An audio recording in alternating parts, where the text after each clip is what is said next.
स्वागत आहे। मी विशाल कुमार। मावळ तालुक्यामध्ये स्थानिक स्वराज्य संस्थांच्या निवडणुकाची रणधुमाळी सुरू झालेली आहे।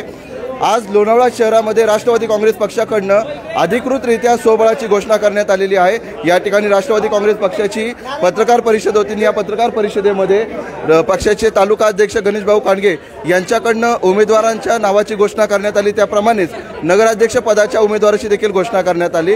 राष्ट्रवादी काँग्रेस पक्ष मावळ तालुक्यामध्ये जिल्हा परिषद पंचायत समिती गणामध्ये आणि गटांमध्ये स्वबळावरती लढणार आहे। त्याचप्रमाणे लोणावळा नगर परिषदेमध्ये स्वबळावरती लढणार असल्याचं आता समोर आलेलं आहे। या ठिकाणी आज पक्षाकडून नगराध्यक्ष पदासाठी राजेंद्र सोनावणे यांचं नाव जाहीर करण्यात आलं। त्यासोबतच नगरसेवक पदाचे देखील उमेदवारांची 14 जणांची यादी 15 जणांची यादी पुढे आलेली आहे। अशा प्रकारे 27 मधल्या 15 जागा या ठिकाणचे उमेदवार जाहीर केलेले आहेत। लवकरच उर्वरित यादी देखील समोर येईल अशा प्रकारची माहिती तालुका अध्यक्षांनी दिली। आपल्यासोबत गणेश भाऊ कांडगे आहेत, आपण त्यांच्याकडे जाणून घेणार आहोत। भाऊ, काय सांगाल? वडगाव नगर पंचायतीनंतर आता लोणावळा नगर परिषदेमध्ये देखील राष्ट्रवादी काँग्रेस पक्ष हा स्वबळावरती लढणार आहे। त्याची पत्रकार परिषदेमध्ये आपण घोषणा केली, काय त्याच्याबद्दल सविस्तर सांगाल? मावळ तालुक्यामध्ये राष्ट्रवादी काँग्रेस पक्षाच्या माध्यमातून घड्याळ चिन्ह घेऊन आम्ही निवडणुकांना सामोरं जात आहोत। त्याच्यामध्ये लोणावळा जिल्हा परिषद पंचायत समितीच्या सगळ्या जागा आणि वडगाव। सुरुवातीला आमच्या सगळ्यांची आणि आमचे नेतृत्व करणारे आमदार सुनील शेळके यांची देखील भूमिका या तालुक्यामध्ये स्थानिक स्वराज्य संस्थांच्या निवडणुकांना सामोरं जात असताना राहिली की आपण सगळ्यांना बरोबर घेऊन तालुक्याचा विकास एका चांगल्या पद्धतीने एक दृष्टी ठेवून करत असताना हातात हात घालून आपण सगळेजण काम करूया।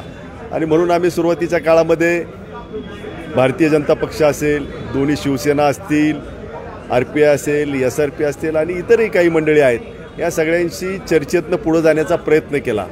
परंतु शेवटी हे तालुक्यातले प्रमुख पक्ष म्हणून जे असणारे भारतीय जनता पक्ष आणि राष्ट्रवादी काँग्रेस पार्टी हे दोन मोठे पक्ष आहेत। त्यांच्याकडे मोठ्या प्रमाणावरती सक्षम कार्यकर्त्यांचा संच आहे। आणि म्हणून या स्थानिक स्वराज्य संस्थांच्या निवडणुकीला सामोरं जात असताना मर्यादित जागांवरती अतिशय तोलामोलाचे काम करणारे कार्यकर्ते त्या ठिकाणी उमेदवारी येऊ पाहत होते।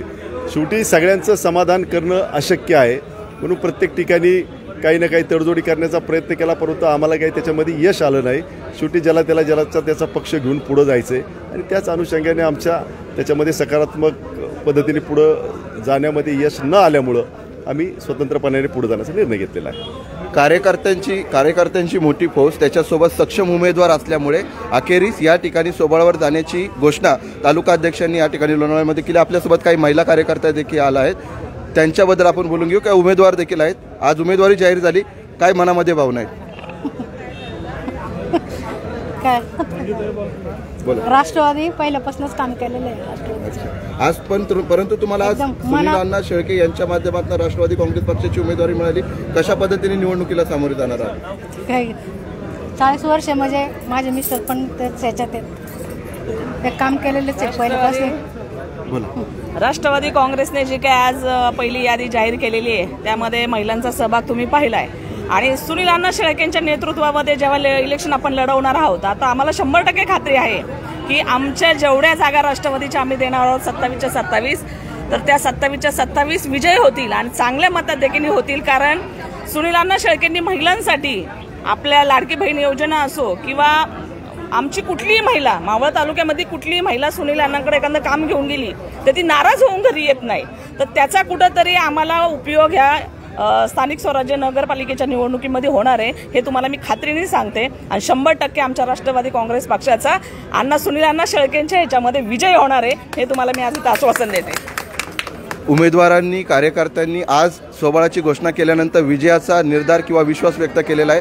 मात्र मावळ तालुक्यामध्ये राष्ट्रवादी काँग्रेस पक्ष आणि भारतीय जनता पार्टी पक्ष हे दोन्ही पक्ष आपापली ताकद जोखानून आहेत। लोणावळा शहरामध्ये देखील तीच परिस्थिती आहे। मात्र आता लोणावळा शहरामध्ये भाजपा विरुद्ध राष्ट्रवादी